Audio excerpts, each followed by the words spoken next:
Everyone, dahil sa kakahanap ng ay sampalukan pala, hindi pala pansit-pansitan, sampalukan. Ito na naman po tayo sa mga tawa-tawa na to.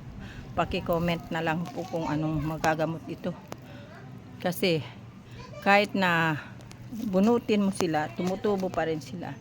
Siguro may gamit nga sila, dahil bakit tumutubo sila, ibig sabihin may gamit sila, di lang natin alam. Ayan po yung sampalukan. Yan. Siguro nga may gamit. So, isi-search ko nga kung anong mga gamit. Ay, anong gamot siya mga yan. Di ba? Siguro meron. So, balikan na natin si Lola ba? Tara. Babalikan na natin si Lola ba? Tapos ka na, Lola ba?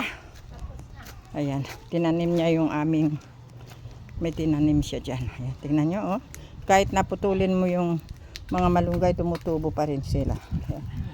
Ang dami. Yun, pinapaputol ko na, wala pa yung magpuputol. Iwanan na natin itong timba. Doon, ano natin, ilagay natin medyo sa lilim para mabuhay siya. Diligin ko muna yan, diligan. So, bye everyone. Bakit na pinaglalagay mo na lahat yan? Mabuhay ang mabuhay? Hindi, kasi masyadong bukakas. Kaya sige. Mabuhay ang mabuhay lang. Oo. Pag mabuhay, kukunin mo. Para Itanim. itanim mo ulit. Bye. Magtanim ay di biro. Maghapon ka sa kayo ko. Tagaktak pa ang pawis mo. Diba? Bye everyone. Uy, pwede tayong magtanim dito ng yung ano ba yun? Yung talbos.